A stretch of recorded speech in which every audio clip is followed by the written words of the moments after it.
Hello hi అండి. ఏం చేస్తున్నారు? అందరూ బాగున్నారా? నేనైతే బాగున్నాను. మీరు బాగుండాలని అనుకుంటున్నాను. నేను ఇవాళ పొనగంటాకు ఫ్రై చేస్తున్నానండి. ఎలా చేస్తానో చూద్దరు కానీ ఈ పొనగంటాకు అయితే ఆరోగ్యానికి చాలా మంచిదండి. కళ్ళకి మన జుట్టుకి అన్నిటికి మంచిదండి. ఇదిగోండి పొనగంటాకు శుభ్రంగా కడిగేసి ముక్కల కింద కోసేసానండి. దీంట్లోకండి ఉల్లిపాయలు, ఇదిగోండి పచ్చిమిర్చి, దీంట్లోకి పోపు దినుసులండి.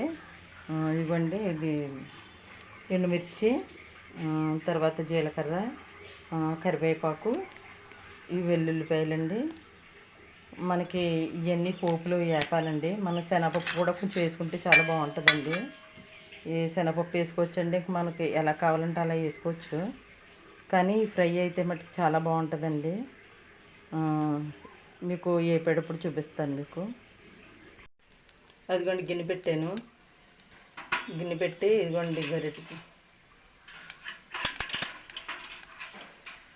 గిన్నె పెట్టి ఇదిగోండి ఎల్లుల్లిపాయలు వేపుతున్నాను.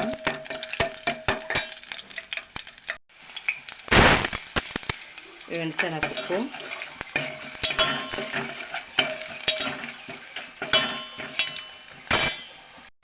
ఇవ్వండి ఇవి వేగినాయి కదా, మనం వేసి పోపు దించండి. ఇవ్వండి పోపులు వేసుకుని మనం ఉల్లిపాయలు వేసేసుకోవాలి.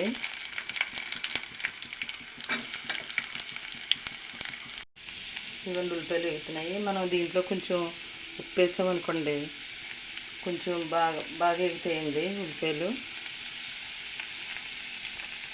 దీంట్లో కొంచెం పసుపు,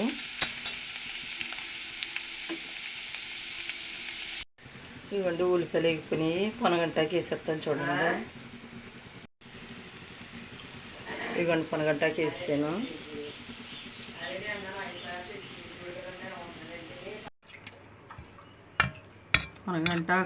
పొనగంటాకు ఫ్రై రెడీ అయిపోయిందండి. మీరు కూడా ట్రై చేసి చూడండి, చాలా బాగుంటుంది.